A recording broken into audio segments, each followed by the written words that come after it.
The sound of diesel engines in a quiet swamp is wrong. It is a violent, churning noise that vibrates in the teeth and rattles the bones. Two massive yellow bulldozers were tearing through the underbrush, snapping saplings like dry twigs, destroying the only road out. Isabel stood on the rotting porch of the Blackwood Marsh cabin, a leather-bound book clutched against her chest. The vibration from the machines was shaking dust from the rafters. The lead bulldozer was less than 50 feet away, its blade raised like a guillotine, dripping with mud and vines. Behind the glass of the cab, the operator looked bored. But standing on the running board of the second machine, screaming orders over the roar of the engines, was John. He saw her immediately and signaled frantically. The lead machine lurched to a halt, the blade hovering just feet from the porch steps. John jumped down into the mud. He marched toward the porch, his face a mask of controlled panic. "Get out of the house, Isabel," he shouted. "The structure is unstable. I have a demolition order signed by the city engineer. It's for your own safety." Isabel didn't move. She walked to the edge of the porch. She raised the leather book high above her head. John stopped dead. Even from this distance, Isabel saw the color drain from his face. He knew that book. He knew exactly what was written on the yellowed pages inside. To understand why a billionaire was terrified of a widow standing in 3 inches of swamp water, we have to go back 3 days to the moment they thought they were burying her. The betrayal didn't happen in the swamp, though. It started 3 days earlier, in a room that smelled of lemon polish and old money. Isabel sat in the high-backed leather chair, her hands resting on her lap to hide how much they were shaking. She was 32, widowed, and wearing a black dress she had to pin at the waist because she had lost 10 pounds in the week since the accident. Across the mahogany table sat John. He was her late husband's brother, a man who wore suits that cost more than Isabel's car and smiled with his mouth, but never his eyes. He didn't look like a grieving brother. He looked like a man checking his watch, waiting for a transaction to clear. The family lawyer, a gray-haired man named Mr. Henderson, refused to meet Isabel's gaze. He shuffled papers, the sound loud in the heavy silence. "As you know," Henderson began, his voice dry as dust, "your husband's assets were tied up in the family trust." Isabel nodded. She knew the family had money. She also knew they had never approved of her. She was the waitress from the wrong side of the tracks, the mistake her husband was supposed to outgrow. But she had 2 children now, and bills that were already piling up on the kitchen counter. She needed help. She expected, at the very least, fairness. "There is, however," Henderson continued, "a clause in the prenuptial agreement regarding the division of non-trust assets upon death." John leaned forward then. The scent of his cologne, something sharp and metallic, drifted across the table. It was the smell of a predator who knows the cage is already locked. "We want to be generous, Isabel," John said. His voice was smooth, polished like a stone found in a river. "We know you're struggling. The family has decided to grant you full ownership of the old keeper's property." Isabel blinked. She knew the place. Everyone did. It was a joke among the local elite, a derelict hunting cabin on a patch of wetland that flooded every spring. It had been abandoned since the 20s. "The cabin?" she asked, her voice barely a whisper. "But the house? The savings account?" "Trust property," John said, the sympathy in his tone as thin as paper. "Reverting to the estate, you have 48 hours to vacate the main residence, but the cabin, that's yours, free and clear." He slid a single piece of paper across the gleaming table. It was the deed to the swamp shack. It felt like a slap. They weren't just disinheriting her, they were mocking her. Isabel looked at the paper. Then she looked at John. She saw the triumph in his eyes. He expected her to scream. He expected her to beg. He wanted a scene he could retell at the country club over scotch, a story about the ungrateful widow who wanted their money. But Isabel didn't scream. She thought of her children, waiting in the hallway. She thought of the zero balance in her bank account. She didn't have the luxury of pride. She had to survive. She reached out and took the paper. The paper felt heavy. heavier than it should have. "Thank you," she said. The smile on John's face faltered for a fraction of a second. He hadn't expected dignity. He recovered quickly, standing up to button his jacket. "It's for the best, Isabel. You'll see. It's a quiet place. Good for reflection." He walked out of the office without looking back, assuming he had exiled a nuisance to a place where she would rot along with the wood. But John made a critical error that day. He assumed that because the cabin was worthless to him, it was empty. He didn't realize that by handing her that deed, he had just handed her the key to the city. Isabel walked out of the building and into the blinding afternoon sun. She didn't cry until she was in her car, the doors locked, the deed sitting on the passenger seat like a passenger. She stopped at the county office to make it official. The filing fee was exactly $100. The clerk had actually laughed when he stamped the paper, calling it the most expensive firewood in the state. But he was wrong. She drove toward the marsh, toward the only thing she owned in the world. The roof sagged like a broken spine, and the porch pillars were knee-deep in stagnant green water. To the casual observer, the structure wasn't a house. It was a mistake. But Isabel wasn't the victim everyone thought she was. She thought the insult was the end of it. She thought the cruelty was the point. But she was wrong. The insult was actually a trap, and she was driving straight into it.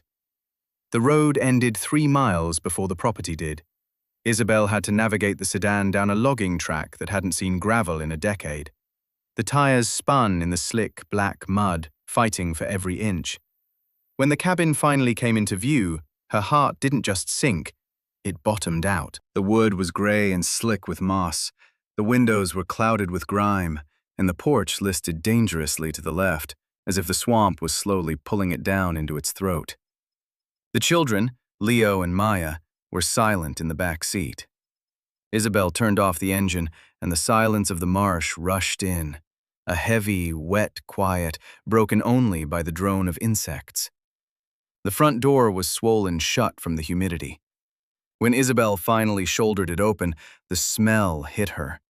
A thick, cloying mix of mildew, stagnant water, and ancient dust. The floorboards groaned under her boots, soft in places where the rot had taken hold. There was no electricity, no running water. Just a single room with a loft and a wood stove that looked like it hadn't been lit since the Depression. That first night was not about living. It was about enduring. A damp cold settled into their marrow. They slept in a huddle on the only dry patch of floor, wrapped in every blanket they owned. Isabel didn't sleep. She listened. She listened to the wind rattling the loose tin on the roof. She listened to the water lapping against the pilings, a rhythmic slapping sound that felt like a clock counting down. Every creak of the house sounded like a structural failure. She lay there, staring at the dark beams above, wondering if she had made a mistake that would get them killed. Morning brought light, but no warmth. It also brought a visitor. The sound of a powerful engine cut through the mist. Isabel stepped onto the porch, wrapping her cardigan tight. A white SUV, pristine and gleaming, navigated the mud track. It stopped 10 yards out. The window rolled down, and there was John. He didn't get out. He didn't want to ruin his Italian loafers in the muck. "I couldn't sleep," John called out, his voice smooth. "Thinking about you and the kids out here. It's not right, Isabel." He opened the door then, stepping onto the running board. He looked at the shack with undisguised disgust. "Look at this place. It's a death trap. I can't let my brother's children live like this." He reached into his jacket pocket and pulled out a checkbook. "I talked to the partners. We're willing to buy it back. $5,000. It's a deposit on an apartment." $5,000. To a woman with nothing, it was a lifeline. It was food and heat. Isabel looked at the checkbook, then at the rotting house. But then she looked at John. He was too eager. His eyes were darting around the property line, scanning the trees, the water, the horizon. He wasn't looking at the house. He was looking at the land. And John never spent money on charity. He spent money on investments. Why? Isabel asked. If it's so dangerous, why do you want it? John's smile tightened. Liability. We don't want the family name attached to a ruin. It was a lie. Isabel felt it in her gut. If it was a liability, he would let it rot. He was trying to buy something, not hide something. No, Isabel said. John's face changed instantly. The concern vanished, replaced by a cold, hard sneer. He slammed the car door shut. Don't be stupid, Isabel. You think you can fix this? I'll have the city inspector here by Monday. They'll condemn this pile of driftwood before you can hammer a single nail. You'll be homeless, and it will be your own fault. He revved the engine, spinning tires as he reversed, spraying mud onto the porch she had just claimed. He thought he crushed her, but as Isabel watched the taillights fade, she didn't feel fear. She felt curiosity. A man like John doesn't threaten to destroy something unless he's terrified of what's inside it. Isabel didn't have the money for a contractor. She didn't have a crew, and she certainly didn't have time. She had a rusted claw hammer found in the trunk of her sedan, a flathead screwdriver, and the terrifying motivation of a mother who knows the wolves are circling. If John was bringing a city inspector, she had to make sure the floor didn't collapse when they walked on it. She sent the children to play on the high ground near the tree line, away from the rotting porch, and she went to work. The labor was brutal. It wasn't just carpentry, it was an excavation. The air inside the cabin was thick with the smell of ancient cedar and wet decay. Every time she pried a board loose, it didn't splinter, it crumbled, turning to a reddish mulch in her hands. It felt less like renovation and more like an autopsy. She was peeling back the skin of a corpse, trying to find a bone that was still strong enough to hold weight.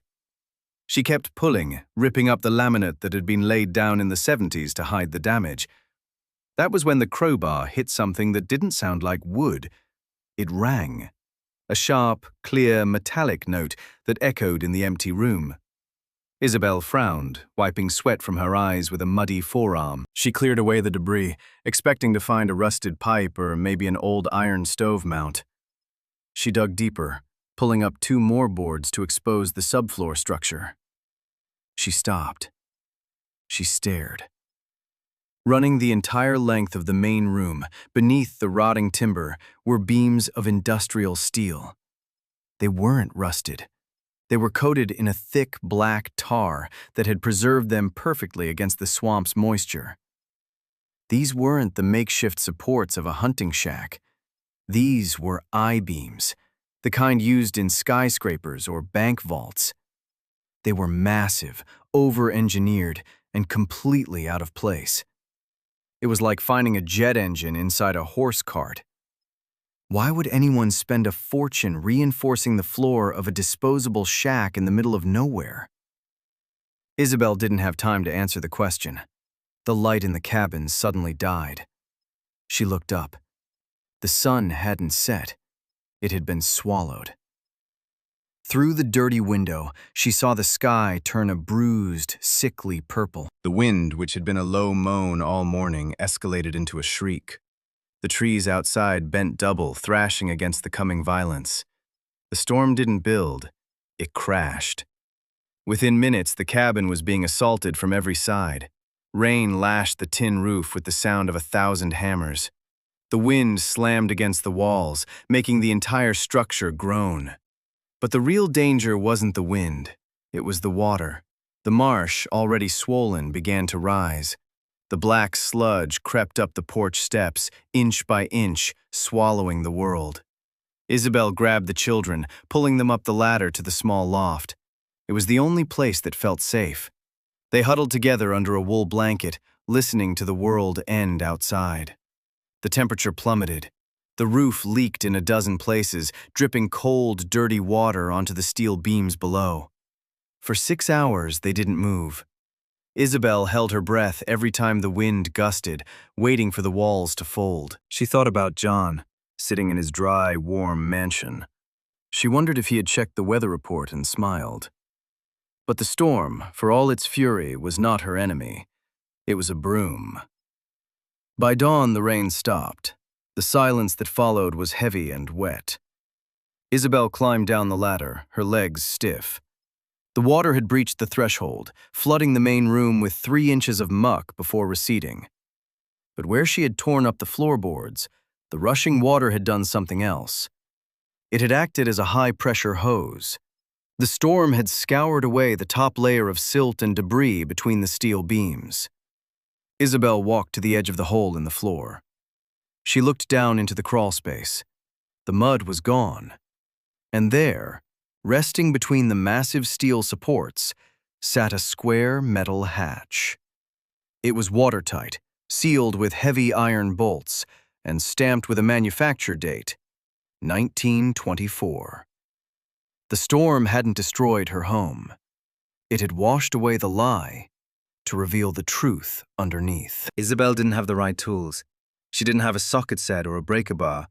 She had a rusted pipe wrench she found under the sink and a length of steel pipe she salvaged from the debris to use as leverage. The bolts on the hatch were seized by a century of oxidation, fused into the iron casing as if the metal itself was refusing to give up its secrets. For the first hour, nothing moved. Isabel threw her entire body weight against the pipe, her boots slipping on the wet steel beams. Her knuckles were raw and bleeding from scraping against the rough iron. Her muscles burned with a lactic fire that made her arms tremble, but she didn't stop. She couldn't stop. The image of John's pristine SUV and his smug, pitying smile was burned into her retina. He wanted this place condemned. He wanted it erased. And that meant whatever was behind this hatch was the reason why. With a final, desperate heave, the first bolt gave way. It didn't turn smoothly. It shrieked. The sound was a high-pitched tear of metal on metal that echoed through the empty cabin like a gunshot. One by one, fighting for every quarter turn, she forced them open. When the last bolt fell loose, she didn't have the strength to lift the heavy iron lid immediately. She sat back on her heels, chest heaving, listening to the drip of rainwater from the roof. She gripped the handle. The hinges were stiff, but the seal held. As she pulled the hatch back, there was a sharp hiss, the sound of air rushing into a vacuum that had been closed since the Coolidge administration. Isabel shined her flashlight into the dark square. She expected water. She expected mud. She expected nothing. Instead, she saw copper. Resting in a custom-fitted rack lined with dry felt were 3 cylindrical tubes, each made of polished copper and capped with wax. Beside them lay a thick, leather-bound book. The leather was cracked and faded to the color of dried tobacco, but it was dry. The vault was a time capsule, engineered to survive a flood, a fire, or a century of neglect. Isabel reached down. Her hands, still shaking from the exertion, brushed the cold metal of the first tube. She pulled it out. It was heavy. She broke the wax seal with her thumbnail and slid the contents out onto the floor. It was a map. But it wasn't a map of the swamp. It was a blueprint drawn on stiff, yellowed vellum. The ink was black and precise, the lines drawn by a draftsman who didn't make mistakes. Isabel shined the light across the paper. She recognized the curve of the river. She recognized the elevation lines. But the labels were wrong. Where the text should have said marshland, it said commercial district. Where the cabin stood, there was a small red star labeled Survey Point 0. She unrolled the second map. This one was more detailed. It showed property lines, hundreds of them, radiating out from that single red star. The lines covered the entire downtown area. The bank, the courthouse, the high-rise condos where John lived, they were all there. But they weren't labeled as separate plots. They were labeled as Lease Block A, Lease Block B, and Lease Block C. Isabel grabbed the leather book. It wasn't a diary. It was a surveyor's log and a ledger. She flipped through the pages, filled with dense, cursive handwriting. The dates went back to 1920. She found the entry for 1924. Agreement finalized with the Hawthorne Consortium, the entry read. Land rights for the new city project granted under standard 99-year lease terms. Ownership of all improvements and structures reverts to the estate of the keeper upon expiration. Anchor point, the cabin. Isabel froze. She read it again. The wealthy families of the town, John's family, didn't buy the land the city was built on. They were too cheap or too cash poor in the 20s to afford the purchase price of the prime riverfront real estate. So they leased it. They leased it from the eccentric old man who built this cabin to watch over his land. They signed a 99-year lease, assuming that by the time it ran out, the old man's lineage would be dead or forgotten. Isabel looked at the date on the bottom of the page, October 14th, 1924. She pulled her phone from her pocket. The screen was cracked and the battery was in the red.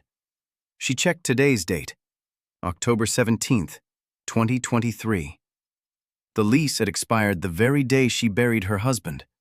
The same day John handed her the deed to the worthless shack. The realization hit her with the force of a physical blow. John wasn't trying to give her a place to live. He wasn't even trying to buy back a liability. He was trying to destroy the evidence. The cabin was Survey Point Zero. It was the physical marker that legally defined the boundaries of the entire lease. If the cabin was demolished, if the hazard was removed, the reference point for the contract would vanish. The city could claim adverse possession. The lease would be untraceable. But if the cabin stood, and the heir held the deed, Isabel looked at the map again. Ownership of all improvements reverts to the estate. She didn't just own a swamp shack. Technically, legally, and absolutely, she owned the ground beneath John's penthouse. She owned the land under the bank. She owned the city. She scrambled to her feet, clutching the book to her chest. A wave of adrenaline washed away her exhaustion. She had the weapon. She had the truth. But then she heard it.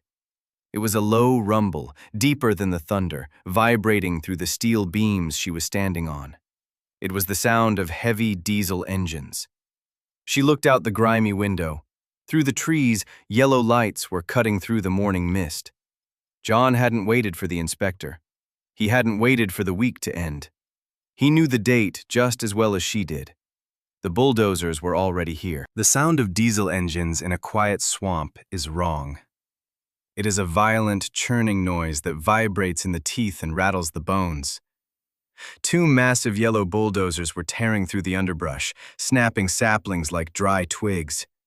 They weren't moving with the caution of a construction crew. They were moving with the aggression of an invasion force. The treads churned the black mud into a slurry, destroying the only road out. Isabel stood in the center of the room, the leather-bound book pressed against her chest. The vibration from the machines was shaking dust from the rafters. She could feel the floor, the steel beams she had just discovered, trembling under her boots. This wasn't a demolition. It was an erasure. John wasn't coming to knock down a safety hazard. He was coming to bury the evidence before the sun was high enough for anyone to see it. She looked at the children. They were huddled in the loft, eyes wide, terrified by the mechanical roaring outside. "Stay there," Isabel said. Her voice was calm, but her heart was hammering against her ribs like a trapped bird. "Do not come down." She grabbed her phone. The screen was cracked, but the camera lens was clear. She shoved the surveyor's log under her arm and walked to the door. She didn't run. She didn't hide. She opened the door and stepped onto the rotting porch.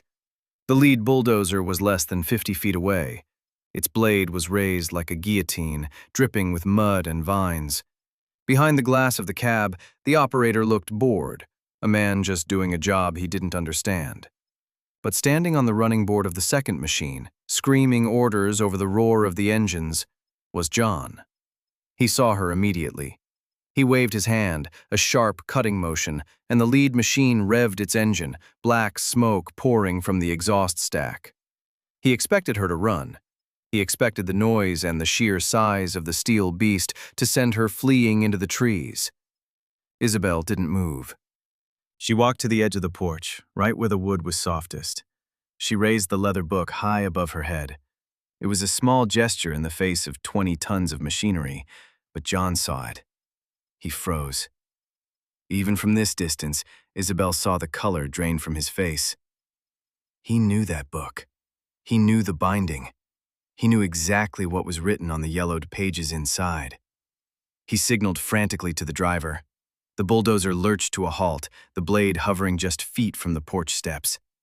The sudden silence was louder than the noise had been.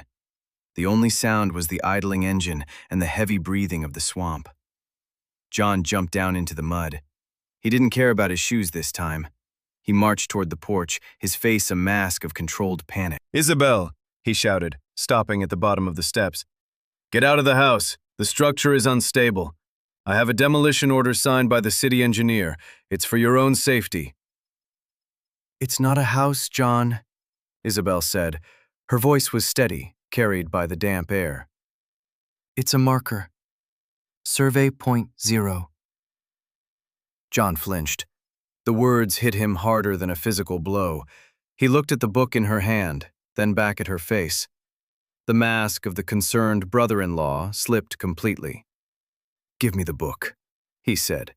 His voice was low, dangerous. "It's company property." "It's estate property," Isabel corrected. "And I'm the estate." John took a step up the stairs. The wood creaked. "You don't know what you're doing. You're playing with things you don't understand. Listen to me. I can make this go away. I have a check in my pocket right now. $100,000, cash, today. You give me the book, you walk away, and you never have to worry about rent again." $100,000. It was more money than Isabel had ever seen. It could fix everything. It could buy a new life. "No," she said. John's eyes narrowed. 500,000. $500,000, Isabel. Think about the kids. You want them to grow up in a swamp? You want them to starve? They won't starve, she said. $1 million, John snarled, his composure fracturing. $1 million, right now. I make the call, the money is wired. You hand me that book, and you leave. $1 million. That was the number. That was the confession. You don't pay $1 million for a rotting shack unless the shack is worth $1 billion. He wasn't paying for the wood. He was paying for the silence. He was paying to keep the city he stole. Isabel realized then that money was the smallest thing at stake here. This was about 99 years of lies. It was about a family that built an empire on land they didn't own, while the true owners rotted in poverty. "You're not afraid of the house falling down," Isabel said, clutching the book tighter. "You're afraid of the lease running out." John lunged. He didn't think, he just reacted. He scrambled up the wet stairs, his hand reaching for the book. Isabel stepped back. She didn't fight him. She didn't have to. She pulled her phone from her pocket, tapped the screen, and turned it around. The red icon was pulsing. Live. "Say hello to the town, John," she said. "We have 300 people watching, and I think they just heard your offer." John stopped dead. He looked at the phone, then at Isabel, then at the bulldozer driver who was watching with wide eyes. The red light blinked like a heartbeat. He realized, with a sickening jolt, that the siege was over. He had brought heavy machinery to a gunfight, but Isabel had brought the truth, and the truth was already out. He backed away, his hands raising slowly in surrender, the mud on his expensive coat looking like a stain that would never wash out. The video didn't just go viral online. It detonated. By noon, the logging road was clogged not with machinery, but with news vans and city officials. The Preservation Society arrived with an injunction before the mud on John's Italian loafers had even dried. He tried to claim the book was a forgery, a desperate prop from a grieving widow. But ink doesn't lie. Carbon dating doesn't lie. The surveyor's log was authenticated within 48 hours, and the truth it held reshaped the map of the city. The glass towers, the banks, the very office where John had slid the deed across the table. They all sat on land leased from the keeper's estate, and for 99 years the family had hidden that fact, paying pennies on a lease that was now expired. John's empire didn't crumble slowly. It imploded. The technicality he used to cheat Isabel became the noose that strangled his fortune. The back rent calculation for a century of commercial use was a number with too many zeros to comprehend. The fraud investigation into the hidden lease terms finished what the debt started. The family turned on him, vultures fighting over scraps. But there were no scraps left. He lost the penthouse. He lost the firm. He lost the name he had tried so hard to protect. Isabel didn't sell the land to the developers. She didn't take a settlement and run. She renegotiated. She walked into the boardroom where she was once humiliated, not as a beggar, but as the owner of the building. She became the landlord of the skyline. The rent checks that now funded her children's trust funds didn't come from charity. They came from the people who had tried to starve her. She built a new house, a warm one with dry floors and windows that didn't rattle, on the high ground she now controlled. But she didn't tear down the cabin. She reinforced the steel beams, sealed the roof, and left it standing in the black water. It wasn't a home anymore. It was a monument. It stood as a silent, rotting reminder that the foundation of their power was nothing more than mud and hubris. They gave her the trash to ruin her. They thought the swamp would swallow her whole.